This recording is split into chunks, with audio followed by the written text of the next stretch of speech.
Welcome to Unmasking Social, where we talk about building real friendships and meaningful connections without masking who we truly are. I'm your host, Sharon Brown, a speech and language pathologist with an expertise in social thinking and how it relates to autism and ADHD, specifically with our teens and tweens. Let's dive in. On today's episode, we have two best of friends who weren't always best of friends, but through the journey of guiding their children with autism became super close and decided that they were going to make a huge impact in the gaps of transitioning. Today, you hear all about how we have our kids transition through the early years all the way into adulthood. Welcome back to Unmasking Social. Today, I have two lovely women who are going to speak about the transition from high school and even before high school into the next chapter of our autistic teens and tweens lives. We have Dr. Jane Thierfeld Brown, who is the director of College Autism Spectrum and a former assistant clinical professor at Yale Child Study Center. With over 43 years in disability services, she's a national expert on autism and higher education. She holds an EDD from Columbia University and received an honorary doctorate from Muhlenberg College in 2020. Dr. Brown consults widely and serves as transition consultant for Farmington High School in Connecticut. She has appeared on Good Morning America, CBS News, NPR, and co-authored several books, including Neurodiversity in College, which we'll speak about. She's the recipient of a Heads Ron Blosser Dedicated Service Award and is the mother of a son with autism and Fragile X syndrome. Dr. Jane, thank you for being on the podcast. Thanks so much for having us, Sharon. I'm honored to be here. Thank you. And we also have her partner in crime, Dr. Lorre Wolf.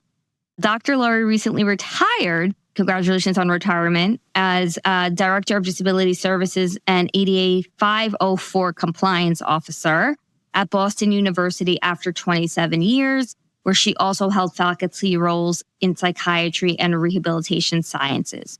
A neuropsychologist, she now teaches in Landmark College's online program on learning differences and neurodiversity. Dr. Wolf is an international presenter and co-author of several books on autism, ADHD, and learning disorders. Her research focuses on self-regulation and support for neurodiverse college students. Outside of academia, she enjoys scuba diving and adventure travel. Oh, scuba diving, so much fun, Dr. Lorre. Thank you both for being here. Thank you. So I just want to jump right into it because, again, this topic is really important. Teens and tweens are struggling with the transition to high school, but then even more so, there's no guidance in what's going to be the most important chapter of their lives. So I'm just curious from both of you, really, if you can share about kind of what led you on this journey. I know Dr. Lorre is a neuropsychologist, working with the neurodiverse population, and you, Dr. Jane, even having a child who is neurodivergent, as well as being such a pivotal part of the Yale Child Study Center. What led you on this journey to come full circle to help with this transition? Go ahead, Laura, you start. As a neuropsychologist, executive functions and frontal lobe functions were the thing that grabbed me. And I cycled through a lot of different populations, infant, early childhood, childhood, teens, old people, adults. I cycled through a lot of populations, and I kept coming back to teenagers. And the thing in psychology is you either love working with teens or you hate it. There is no in between. And so I just loved working with teenagers. I love the population, and really the executive functioning, you're seeing it, really not developing as much as becoming necessary. That, for the tasks of high school and beyond, the lack of executive function really hampers young people. And so I really kind of, that was sort of my thing.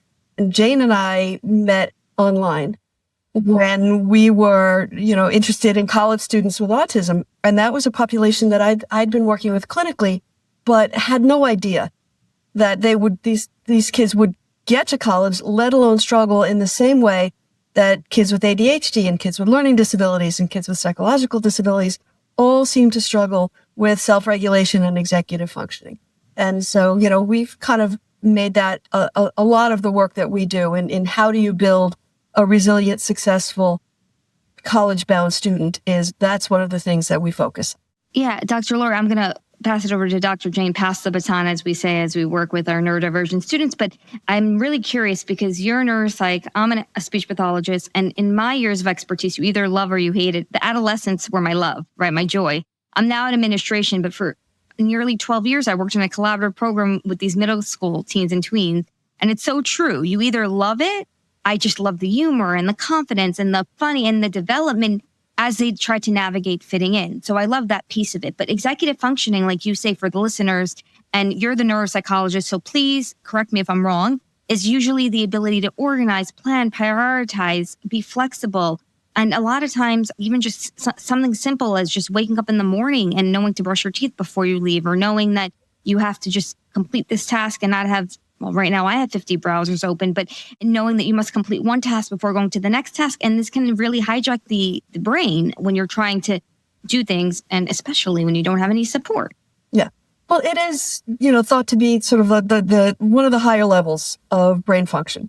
And so, yeah, the what you mentioned, prioritizing things like that, are cognitive piece of executive functioning. And then there's also the social emotional piece of it, which is persevering, maintaining motivation, managing your emotions, the grit, if you will, all things that build resilience again. And, they begin to develop in infancy. We see it in 3-year-olds. If you've ever had a 3-year-old, mommy says not to get the cookie. Meanwhile, the little hand is going towards the cookie. What? And then at about 4 or 5, they can inhibit that. So inhibition is a part of executive functioning. And by the time they get to college, they have to be able to inhibit sex and drugs and rock and roll in the dormitory. They have to be able to say, well, I'm not going to that party. I have a French test I need to study for. And all of those things. Yeah, I need to brush my teeth. I need to order toothbrush because mom's not here to take care of that for me. So all of those things. And, the secret is every single teenager and college student struggles with executive functioning. And the ones who are neurodivergent just have that layered on top of the other things that go along with their neurodivergence. Co-occurrences.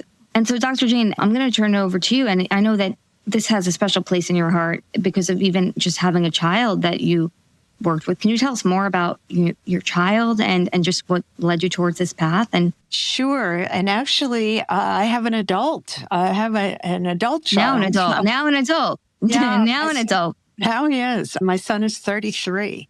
And he is, and the jury's still out on how I feel about this term or label, but he is part of the community of severely, profoundly autistic. So Max, my son, did not go to college. He has an intellectual disability, part of the Fragile X syndrome, and he's autistic and several other things and very medically complicated. But about 5 years before he was born, I'd been in disability services for, 15 years before that, or so. I'm getting my math a little confused, but for a long time.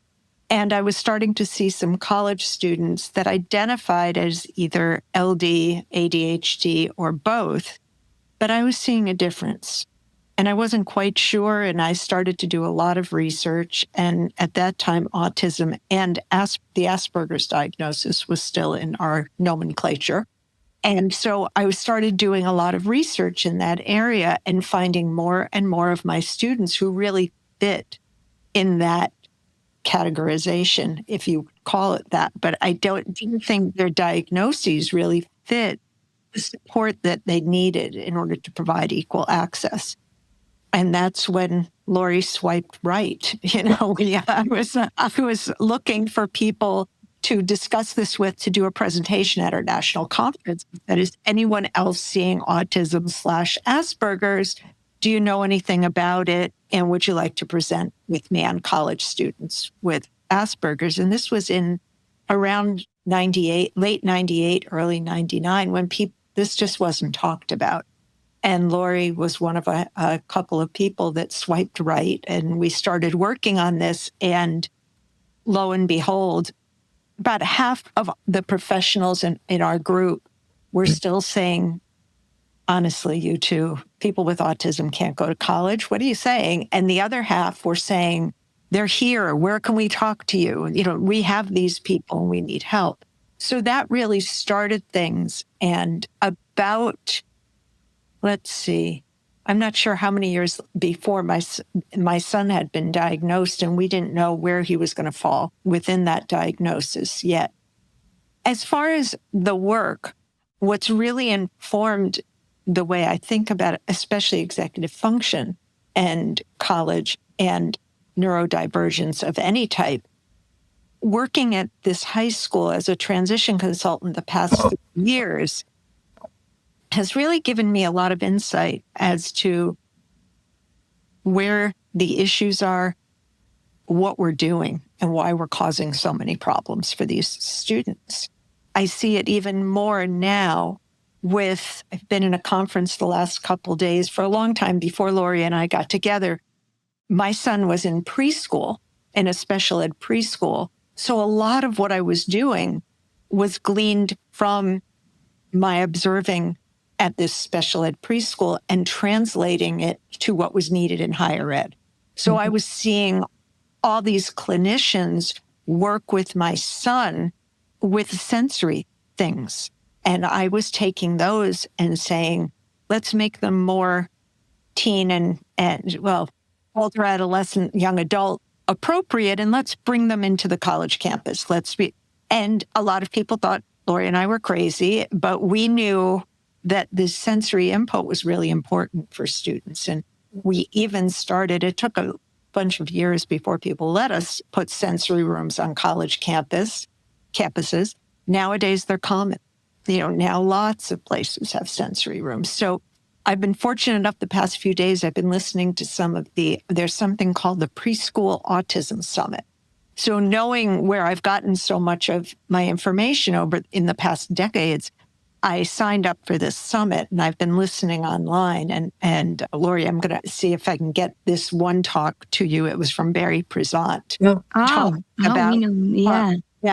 about neuroinclusion and in the preschools. And that's really a lot of what I've been trying to infuse in the high school is that if they would, with the transition work I'm doing, if they would just look at some of the special ed preschool things and what we do with students, creating independence, creating that self-reliance, creating that self-regulation.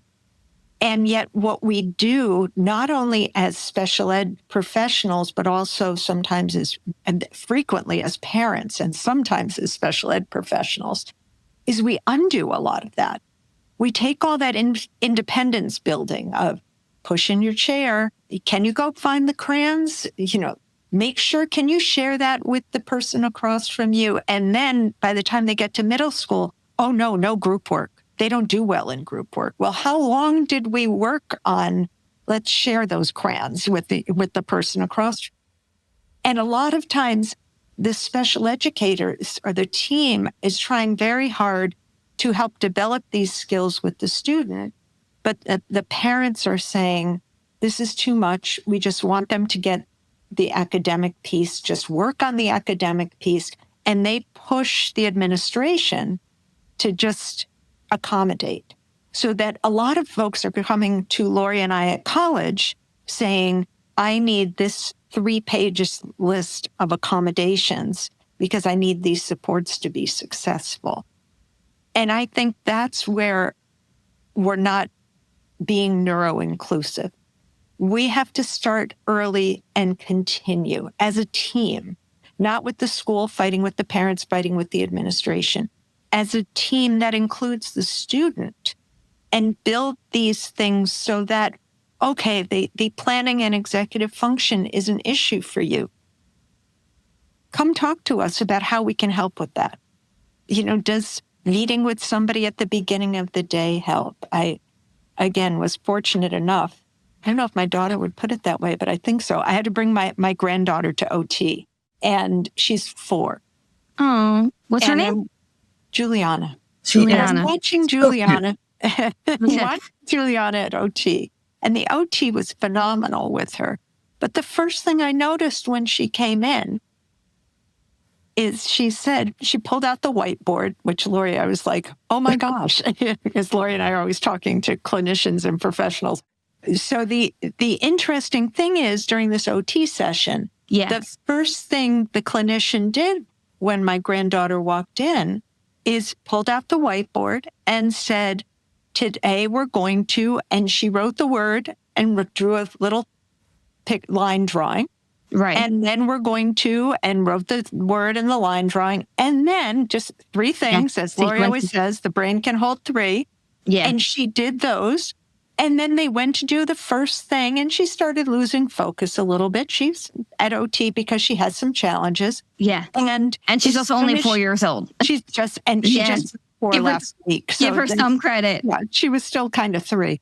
Yeah. But then the OT pulled her over and handed her the marker and said, okay, great job. We finished number 1. Can you cross it out, please? Mm-hmm. And I thought, this is exactly what I've been talking about for 45 years, starting at this age with the executive function, that we did something, we made the plan, we executed, we crossed it off. And that's, afterwards, I talked to the clinician for a little bit and I said, that was just so beautiful. It was just so, that's really what we need. But again, not to stop that at middle school and say, no, they need support. That's too much for them.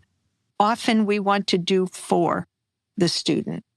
And that's taking away the opportunity for them to develop a skill. And I think we're always looking at the deficits in the world of autism and neurodiversity. And instead, we need to look at what the student can do and what's going to help them move along that continuum. So sometimes I think when we have this deficit model of thinking, we don't do ourselves or the students any favors. And I think that's really the way I think Lorre and I have thought about this for a very long time. And now there's so much happening. I mean, just the fact that there's a preschool autism summit. I mean, when my son was 3, there was nothing. I mean, and we couldn't even get birth to 3 services until he was almost 3, because people just didn't know what to do with autistic individuals. So Lorre and I came into this at a time when, well, let's just say they weren't talking about autism and neurodiversity in the way we're talking about it today.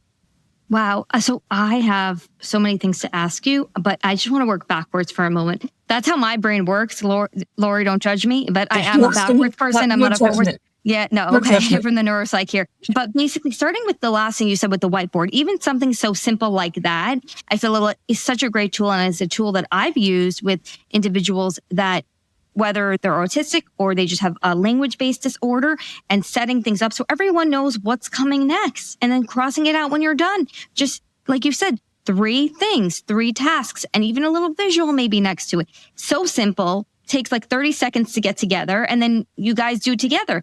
So I love that, and I've used that. But the other thing you mentioned is that social piece that sometimes is being ignored, or often being ignored in the schools, which I haven't seen because I was in a very collaborative program where we were focusing on social. So then it's because it was a collaborative program for individuals with the old school Asperger's, now DSM updates, or autism with social communication deficits. We were fortunate enough to work on that, but I see that they fall short. And like you said, I couldn't believe what you said, that suddenly you can't even, oh no, you don't need to work in a group anymore. Lorre, why don't you go? I can't even believe this. I mean, I haven't. Yeah, it kind of tracks by age and depending on what school district you're in. Okay. See a lot of emphasis in the early grades on bunch and social groups and things like that. And then at some point they push that all away. They said, okay, we did that. You're great. And now we're going to focus on the academics. And the social piece, when it rears its head, when the student can't work in a group, is struggling, in the reading group or a science lab or something like that, the request is from a parent or a well-meaning psychologist making recommendations for accommodations and saying, this student can't work in a group.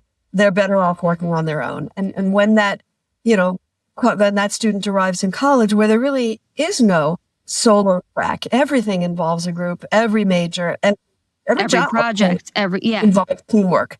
That's when it was problematic. And that's when we can get into wrangles with parents about, I understand that your school may have allowed this, because it was easier or because they didn't understand how important it would be later in life and later in the student's life.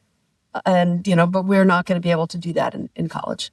But it baffles my mind also, just going back to what you were saying, how you're these trailblazers, okay? Because nobody's talking about this in the 90s. I want to hear back to swiping right, like on the dating apps, right? You swipe right. You didn't swipe left, so that was great. Both of you swipe right. But I'm just baffled by the fact as a speech pathologist, and I know that, Jane, you have a speech pathology background. Lorre, I know your son is perhaps pursuing.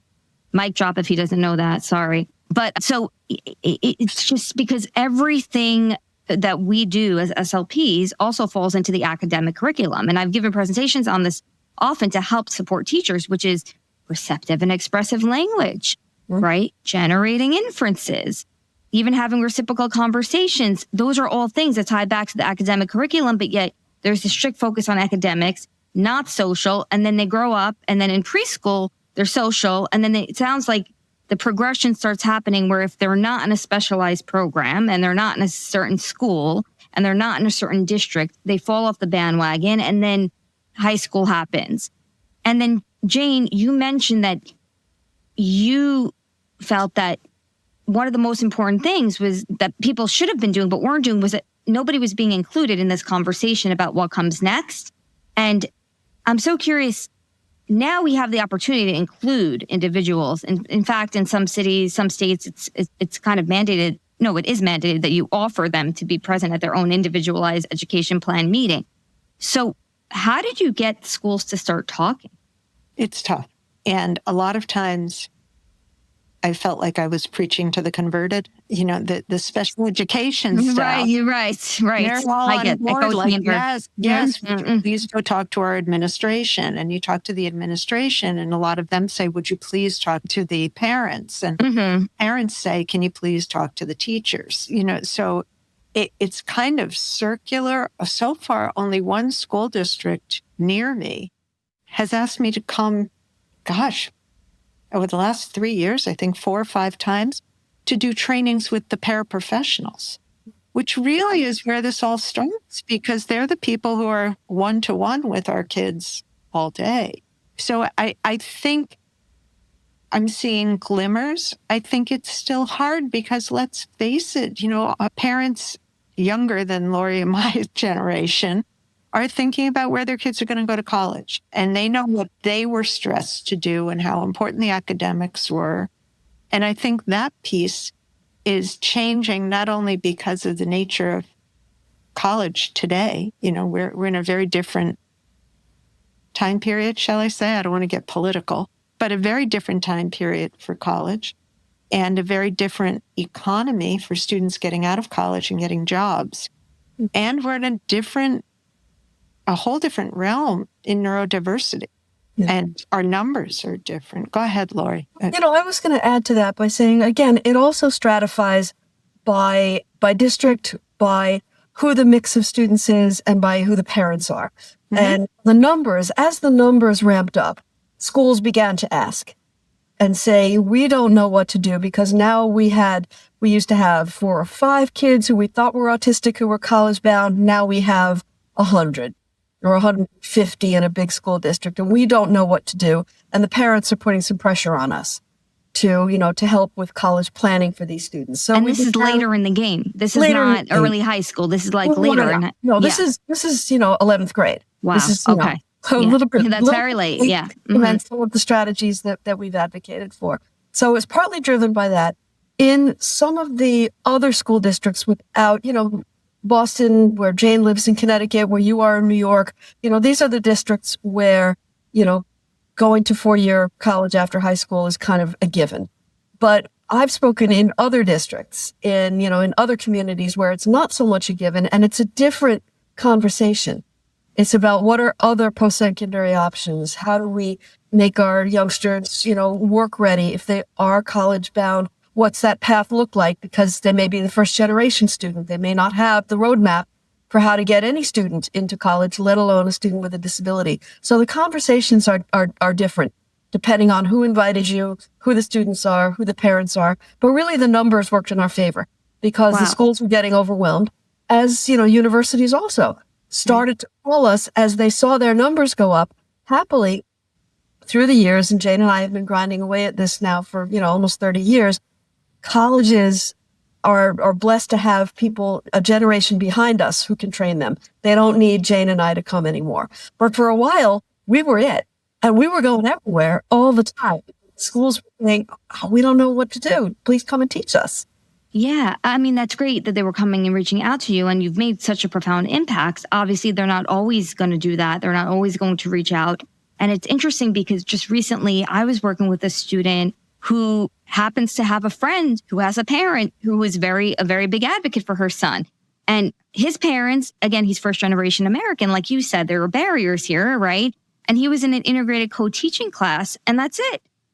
The high school just said, okay, good luck. And he's supposed to be attending college. He didn't know anything about accommodations. He didn't know anything about, and he wants to go to law school, but he doesn't have any of the tools. So I want to ask you both a very loaded question.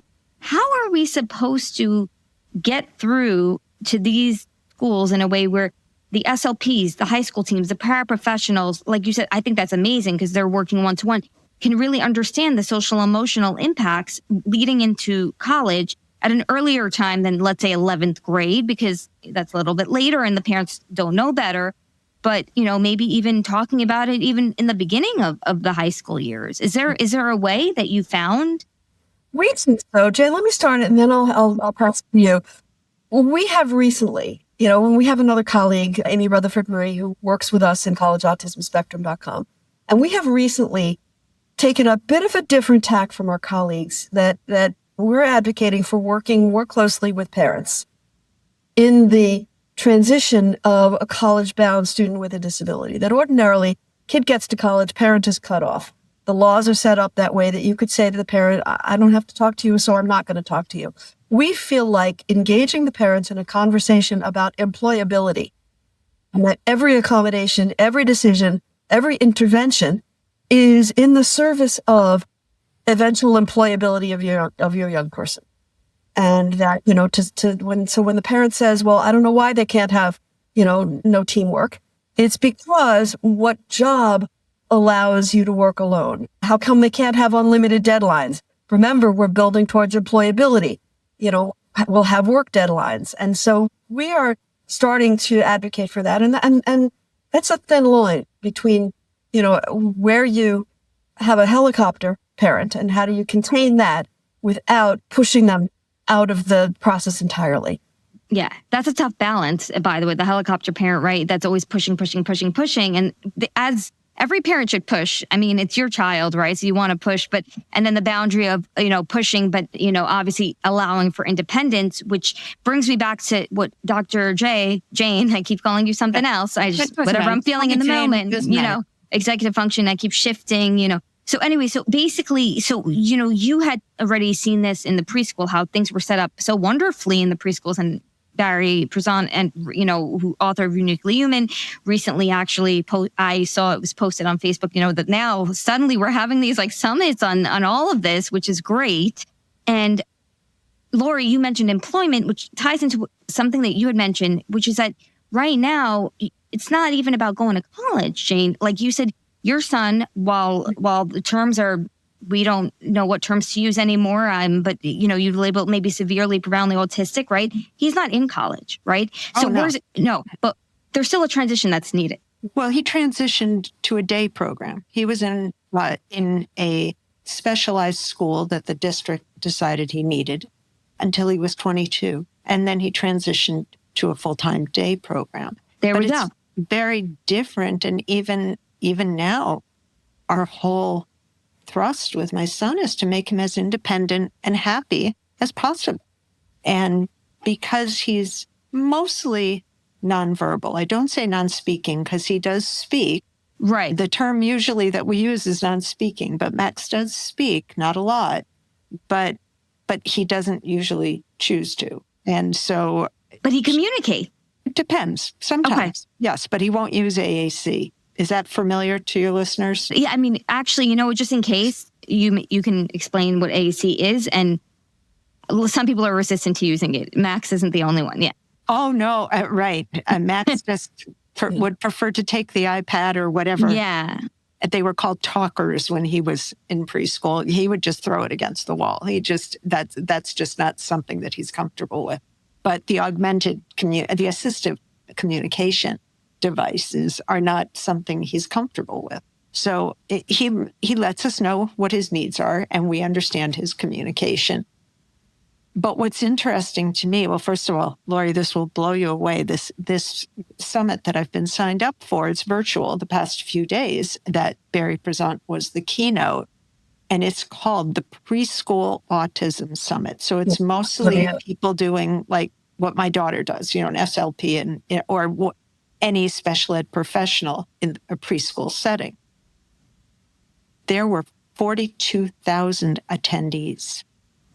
And as soon as I saw that, I thought, I wish there were even 40 people talking about preschool autism when my autistic son was preschool. Oh, gosh. Yeah. And there wasn't. Yeah, and I'm blown away, Jill. At this meeting that I met, when we both swiped right, I was going through the same process with my toddlers.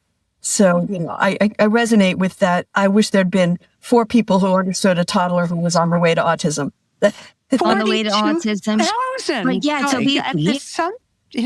that surprises me just because even just preschool, I feel like sometimes is ignored. Like, I think that a lot of times people focus on middle school because that's the time where they're trying to fit in, or even sometimes a little bit on high school. But preschool, a lot of times is ignored. So I'm so impressed that 42,000 people showed up. Well, and the reason, Sharon, that first of all, it's happening these 3 days. That's why I'm talking about it. But more importantly, the reason I'm really... that it's just blowing me away, and I'm sure Lorre too. We have a colleague, Peter Gerhardt, who's been the president of the Organization for Autism Research for years, and he's one of the leaders in our field. And Peter's mantra always was, transition begins in preschool. So all I keep thinking is, if we're all talking about transition and 42,000 professionals in this country are interested in preschool autism, we need to be doing a better job with transition. This is happening, and we're on the precipice of really making a huge leap here in exactly what you wanted to talk to us about today, Sharon, about transitions and the support. New lifespan. Yeah, and that's a glimmer, but that's a glimmer of hope, because sometimes, it could seem so sad out there, and there's so much going on right now in the world at large, and just even like you said, employment, everybody's so scared about what's going to come next and everything. But there are glimmers here where we're heading in a more neuroaffirming way. People are curious. People are socially curious, I find, more than ever. But you guys were in the beginning of all of this in the late 90s. No, in the grandmothers in the field. But you swiped right on each other because you were looking for something that wasn't there. What wasn't there that you found each other? Understanding that, that these are students who are on your campus, whether you recognize it or not, whether you are ready for them or not. The students are here. As the numbers climbed, we would say, you're not prepared for what's coming down the pike, but we're reading the CDC numbers, and we're looking at 8-year-olds now and projecting when they're going to hit your campus as college freshmen. And so we were really banging that drum, that not in an alarmist way, but look, these students are going to be among your most talented, curious, interesting, successful students if you know how to foster their success. If you know how to foster their success. Yeah. Can I quote you on that? Absolutely. If you know how to foster their success, that's the key here, right? Fostering success. Yeah. And that's why exactly what Lorre's saying. And when we started, there were no autism programs in college. By 2000, there were 2 programs. By 2008, there were 15 college-specific programs. And today, there's over 100. So learning how to foster that success is something that Lorre and I have, hopefully we've helped a little with, but also we've watched develop in the field, that people now, when we started, it's not like there was even a category in higher ed offices for how many autistic students were receiving services. Now it's usually one of the larger categories. So things have changed a lot. And I think a lot of people have been successful.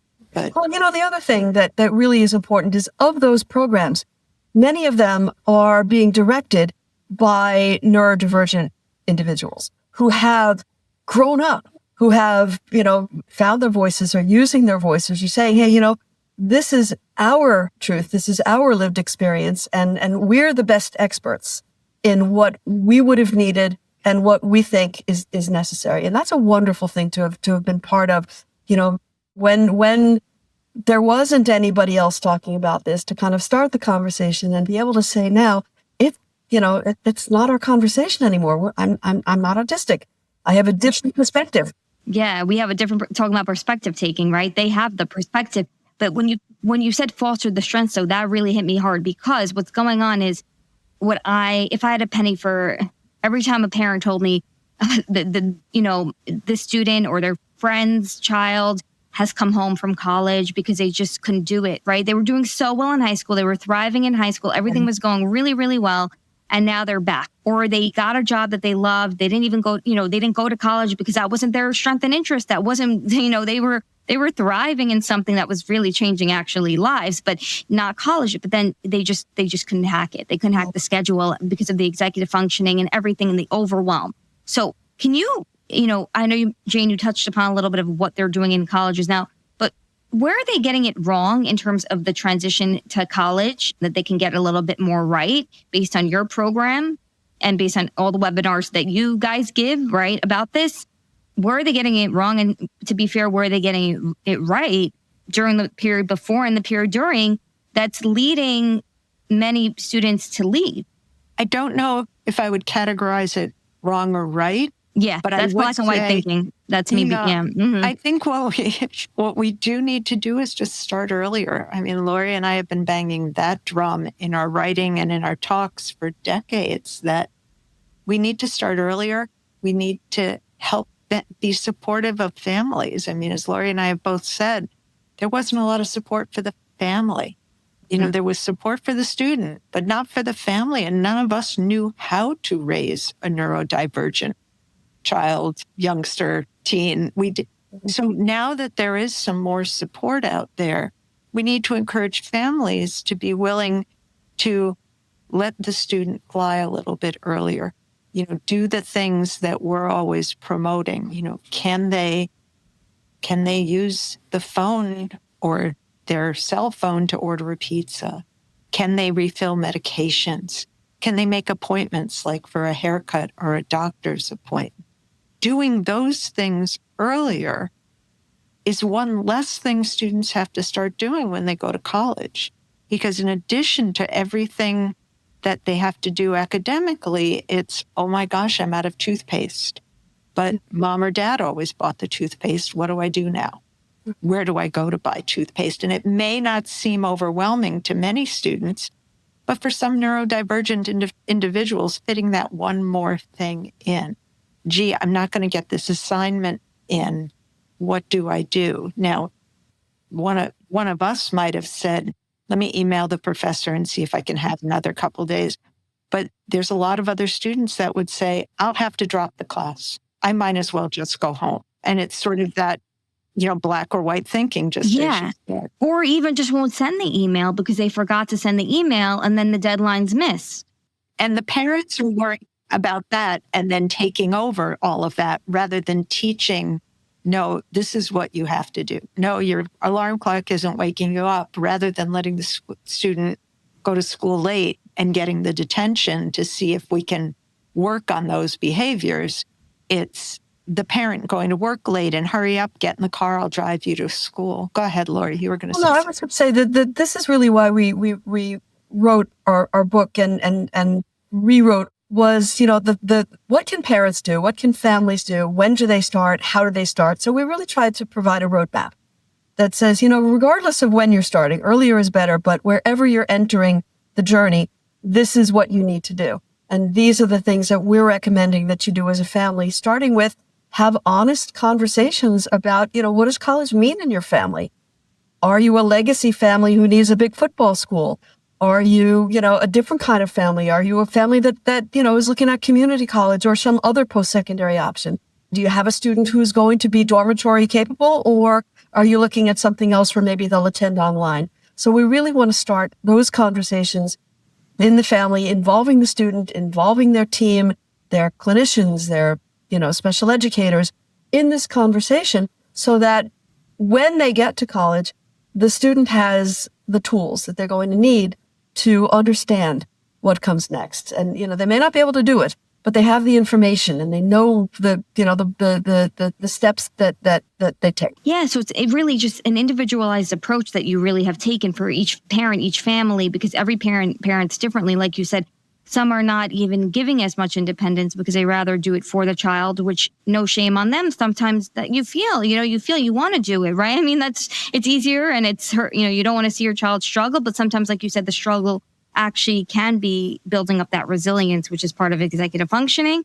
And in that book that you mentioned, that was your OG book, but you also have a new book coming out that just came out in May 2025. Right. Your second edition. Yeah. The second edition of Neurodiversity in College, A Parent's Guide for Autistic Students. Right. So in that book, you explore a lot of these concepts, right? Is there anything from that book that you want to speak to? I mean, you spoke to a lot of it, but that you found, wow, this is something, like if there's a college that has a lot of neurodiverse students and isn't really thinking about them right now, like what can they take away from that? Well, I think for me, the central message of the book is to preview, educate yourself, educate your family, and preview everything to the best extent possible so that the choices are not random and the journey is as predictable as it can be. Understanding that there are road bumps and there are things that happen. Kids get mono, stuff happens that you didn't anticipate. But, to not plop a student onto a college campus without preparation. And Jane, you've always said it best that, these are students, and we went through it with our own kids, that we previewed, nursery school. Right. I took my son 14 times to the school he was going to go to. We met all the teachers and we saw where the maps are and we went over every little thing so that it was familiar to him. Why would you not do something similar on, obviously on a different scale for a student starting college? Why would you let them go into that environment without, investigating what's it going to be like? Yes. How do you bring your laundry? Where do you get your meals? What is the campus culture for, talking to professors, for communicating with administrators? So all of that is really what we go into, and recognizing that not every family has done this before. So that's the point.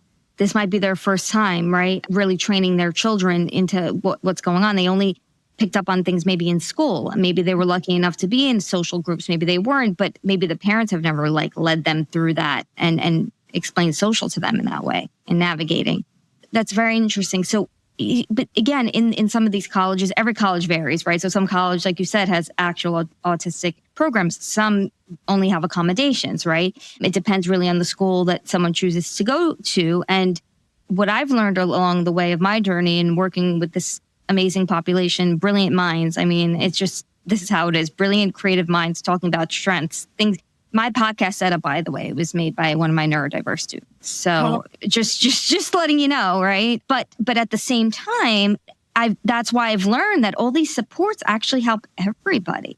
Oh, absolutely. And I mean, it's like mind-boggling as to why you wouldn't want it. Like the sensory bin, that can help anybody having anxiety, right? Like having supports in the sense where people can advocate for extra time because they may have something that they're not maybe disclosing because people still feel funny about certain things. Very different than in the 90s when you literally just couldn't even say you had a disability of any sort. But so is there a message that you would give to college leaders so that they can invest more money, more activities that support not just the so that they understand, it's not just a neurodiverse community, you can support everybody. And I would reply to that saying, when talking to administration, you have to talk their language, which is bottom line numbers. We're talking about a large group of students now. And as each college and university is looking for ways to stay solvent, it's important to not only recruit, but retain and graduate neurodiverse individuals. It's going to be crucial. And because right now we're in a time where we can't talk about DEI, that's verboten on college campuses, we can talk about neurodiversity as a population, and that students need to be understood and accepted. And that is really the key. Right now, because things are so in flux on college campuses, I think everyone has to figure out where things are going to land. But for each individual, what we tried to do in this version of the book is make it open for everyone, whether you've had 3 kids go to college and this is your 4th, but this is a little different journey, or if it's your first kid going to college, or if you yourself never went to college and you're not sure how to broach this entire topic. We broke it down a lot by grade level, what to do in each grade. And we talk a lot about that.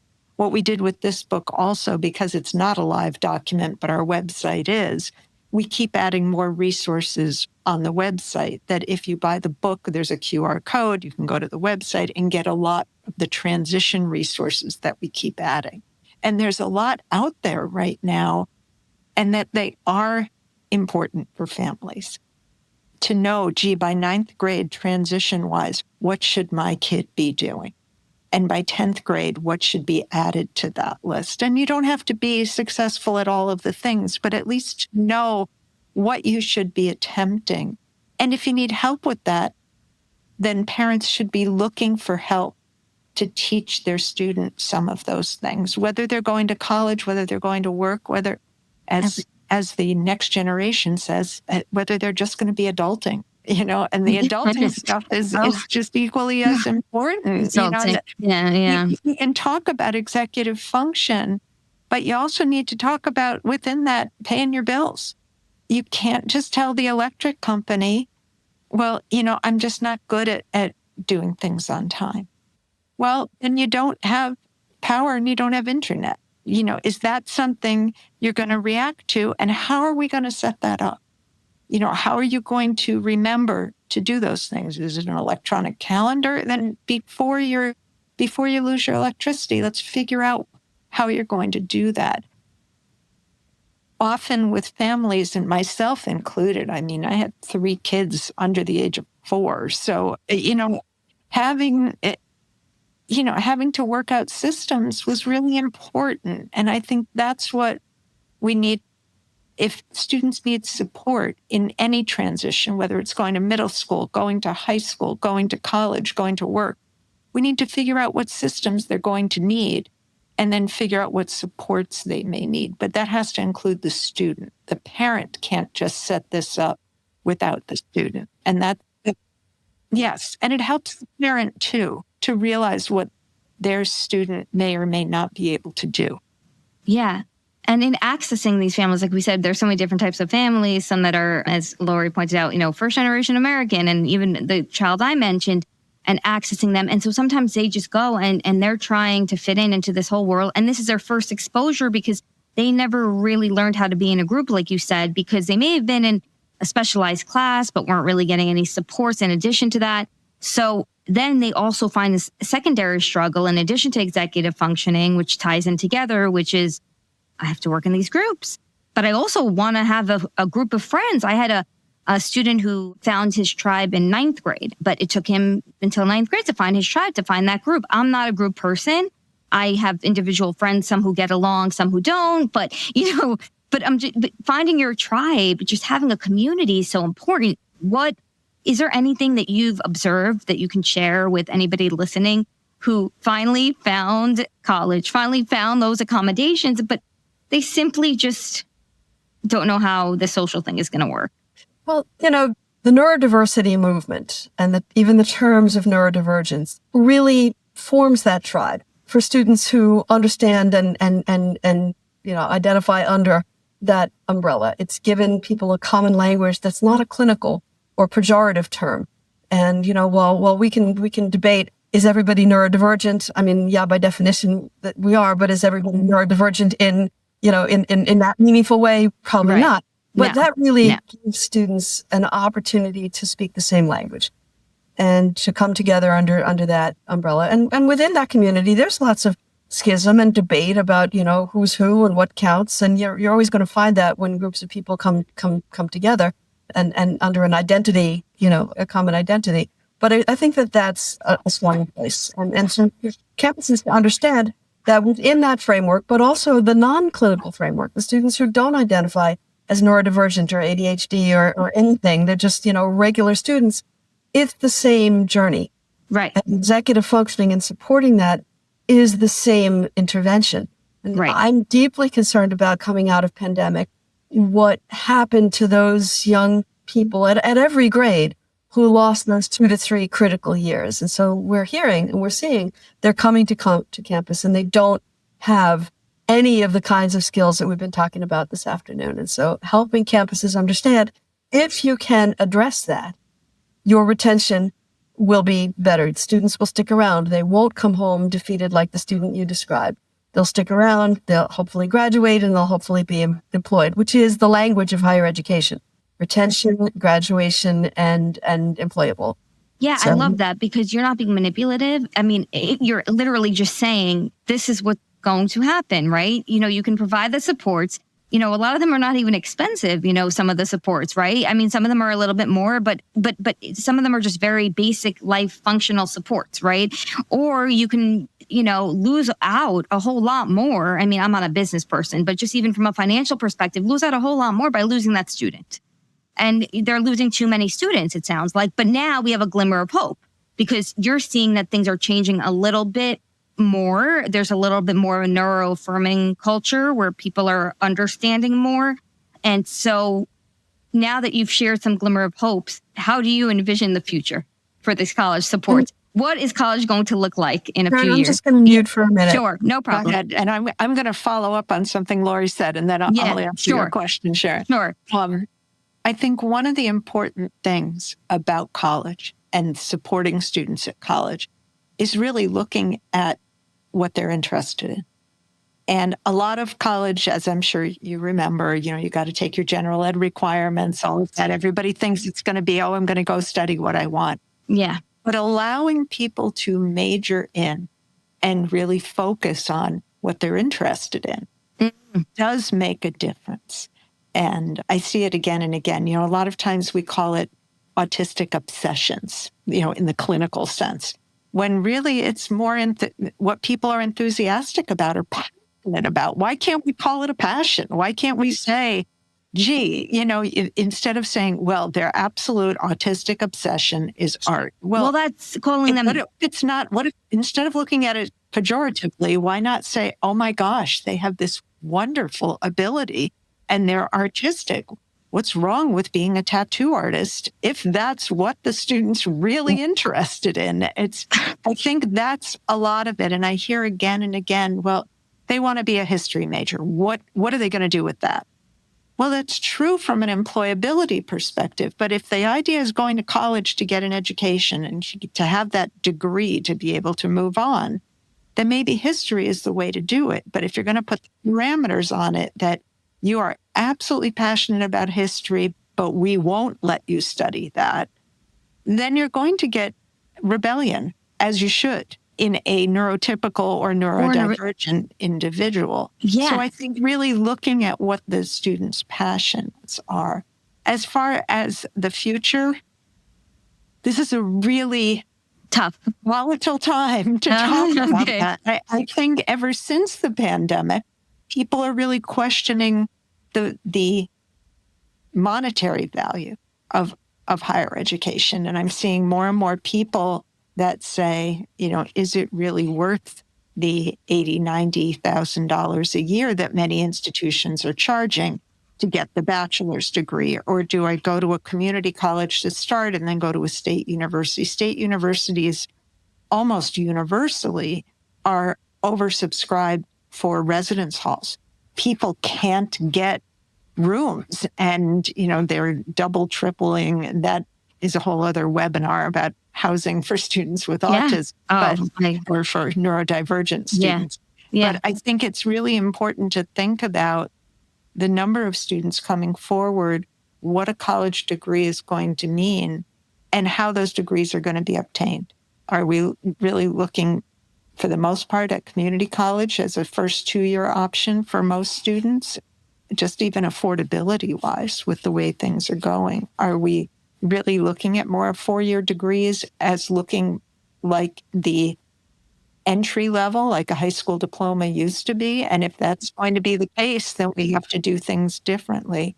Or are we really looking at the very selective to all the way to Ivy League institutions as being the norm, which is going to also be different? I think the number of programs for students with autism, specialized autism and neurodiversity programs on campus will continue to grow. 95 to 99% of those are fee for service because you can't hire staff without, most of them are zero balances. With the money you give is what is paying the staff to work with students, because most families don't realize that in high school, the ratios might be case manager to student, maybe anywhere from 1 to 15 to 1 to 20, maybe 1 to 25. In New York, it may be higher. But, usually it's around there, maybe 1 to 30. In higher ed, it's very common for a disability service professional like Lorre or myself to have a caseload anywhere from 150 to 700 or more. I talked to someone last week who in the past 2 years has never had lower than 900 on their caseload.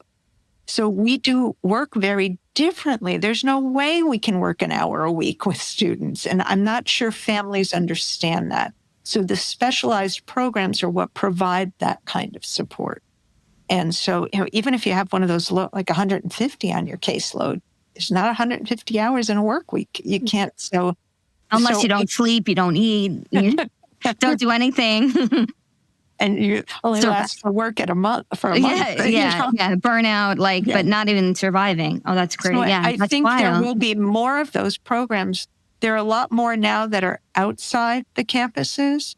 Lorre and I feel kind of strongly about that. People are always asking, will you be a coach for our students? We used to do that when College Autism Spectrum first started, and we coached students around the country before these autism programs really took off. Mm-hmm.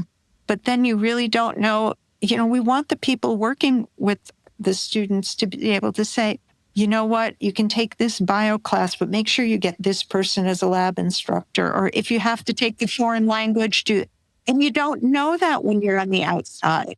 And outside, there are so many new coaching agencies, but it can't do the same thing. They don't know when your housing deposit is due or where you're going to get the better residence hall rooms. So the internal programs, I think, are superior for most students. If the school you really want to go to doesn't have a program, then you have to do something else. But as far as future, Lorre, do you want to? Well, I think again, this is a volatile time in the autism world as well. Yes. And it's hard to ignore some of the rhetoric that's out there and the things that are undermining the amazing strides that autistic individuals have made in, claiming their voice in their territory and the research that's gone on in understanding autism and understanding the brain and debunking, some theories and coming up with better, stronger ideas about what is autism. What is autism as a life trajectory? What is autism as a developmental brain condition? And so we have to just focus on that. And I'm deeply concerned about the negative rhetoric hijacking the conversation about autism as a potentially wonderful journey to go on as a family. And you both went on it. Yeah, I want everybody who is speaking who might be saying, well, what is this Pollyanna, doing over here? Well, no, you are the living example of how the journey was tough, and what? The journey was tough, and I'm doing a speech activity. And it's still going on. It's still going on. And my son's 33, and there's still... Mine is 20, this is 28. 27, 28, I forgot.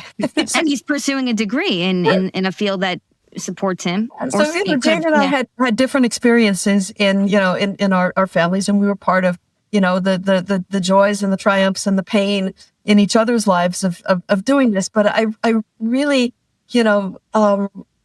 need to emphasize that, you have to just turn off what they're saying. And when you hear about things like a catastrophe that rips apart a family, there are some journeys like that. I'm not going to lie. But that's not all of it. And that, that's the piece that we just can't lose sight of. And I hope the college administrators listen to that side of it, and the autism researchers on their campuses who are, saying, no, this is really the way to look at things. Well, it's the people living and breathing it like you. Yeah. On that, Lorre, I'm sorry, I didn't mean to interrupt you. No worries. We talk about, and one of your questions was, how do students find their tribe?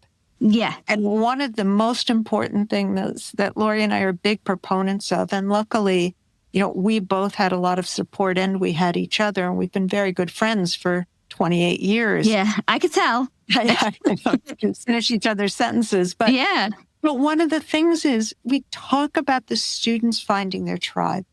And it is equally or more important, especially during transition times, for parents to find their tribe. Because, in families like mine, I won't speak for Lorre's, who did have a different journey, but in families like mine, your kid is not taking AP classes. They're not, for my kid, he wasn't even in the district neighborhood school. They're not going to the prom. They're not learning to drive. My son can't leave the house independently. He needs someone 6 inches from him 24 hours a day. That's a really different journey, and you have to find your tribe. I would not be here if it weren't, especially through the transitions that were so hard, if it weren't for several other families that were going through the same thing in the same way. And our mantra all the time was, if one of us is going through it, we're all going through it, because we go through it together. And, that part I find is missing in a lot of the families today. They've never even met another family that has a student who's similar to them. And that's really important. So the more support that you can encourage your families to get through your podcasts, through groups, those kinds of things, that is probably the biggest thing to help the student, so that in the parent's brain, they're not comparing their kid to typical kids in the neighborhood. Or siblings. Exactly. Exactly. It's so important to have somebody else who's walking the same path. And when we're living in a dark, difficult time, I think also there are so many opportunities for connection, because look at us, we're both in different places and we're able to speak, and remote can also hold back from things. But that, parent support groups, there are national support groups where you can log in really from anywhere on a Sunday night, and so I feel like that is a glimmer of hope too, is that, like you said, parents need to find a tribe. Doing this alone as a parent sounds almost impossible, it's possible, but much more challenging. Well, from your perspective, Sharon, when you talk about social connections for the students, we need to first think about social connections for the family. And when those families have social connections, they can more aptly assist their students in having social connections, because they can start seeing the positives of their own journey, and they can help the students to see that being with other people has a lot of benefits. See, and that's where it's not just peer modeling, right? It's adult modeling, right? If you watch, others interacting and forming groups, you're going to say, hey, what are they doing? That looks interesting. And I don't think you're right. I don't think we place enough emphasis on that, on supporting families with finding groups, some of whom just don't even know how to access the group. Even if it's an online, it could be a quick 2-minute RSVP and they would do it. They just don't know. Right. So for myself, I take away from this, I want to thank you that I can, now, take that away to make sure that everybody can find their tribe. But also those who are listening, parents who are listening, know that you have infinite opportunities to connect, and that will actually help your child. Lorre, you were going to say something. Say that, or as we've seen in the media, television shows and movies and reality TV shows that are showing a different side of, say, autism. that families may not have seen before. And, I think it's continually important so that, we can address some of the stigma and, some of the real fear in families that, what happens after disclosure, what happens to my status in my community, my student status in school, and really to address that with information and with showing, with having, authentic autistic voices sharing in these communities, hey, this is what our lives look like. And, that becomes incredibly important because otherwise it can be isolating. And it can be stigmatizing, and families can shrink, and and restrict the contact outside the family to only the few trusted people who they know won't be fazed by a meltdown or a behavior that looks different than a sibling. And in some cases, even like socially isolate completely because they don't want anybody to get in and be involved in what they're dealing with. So it all circles back to having support, everybody connecting socially, and which is what we're doing now on Unmasking Social, which is so amazing. But I can't leave without two things. One is you, Jane, when I hear something and I find it really fascinating, I have to chime in, even though it's not relevant right now. So you said something about how picking the major in college is so important, the interest, because otherwise people might rebel or might just say, that's it, I'm done, to heck with it, right? I'm done with it. And I can't speak enough to that because we're also living in a time, and before the podcast started, Lorre and I were talking about the fear of the future with AI taking over, and everybody's scared to major in different things because they're scared, oh no, what's going to happen, right? And for me, I grew up in a community where it was kind of taught to me that I go to college, I pick a major, but pick a practical major. Don't be impractical. Don't be impractical. I wanted to be a journalist. Now I pivoted. Now I have the podcast, right? But no, stay practical with what you're doing. And in the end, it worked out for me because I ended up doing something that I really loved, but it doesn't always work out that way because people are scared of going into the unknown. And so I think that, but what you mentioned is so important, especially now with Lorre and I discussing earlier, how people are terrified right now of what jobs are going to last, what jobs won't. But I think we all have to, even with the risk assessment that we do with all our, individuals we work with, the risk assessment that I do on myself every day, see my heart's still beating, but like really just take that risk in this, something you're interested in, because the alternative, it sounds like, Jane and Lorre, is that you might end up in something that you really don't like. And then you may just lose yourself and be gone. Well, and how many times over the years have Lorre and I heard from students, when we say, gee, you're really struggling in some of these science classes. Have you thought about whether pharmacy is really the major you want? My parents said I should major in pharmacy. If that's the response and it starts with my parents said I should, right? I stop there and say, but what do you want to do? Oh, I don't know. I never thought about it. And that to me is, sorry, that was a bad example. You didn't have pharmacy at BU. I didn't have pharmacy either. Yeah. But that's really, I mean, it's so common to see people do what their parents are doing in general.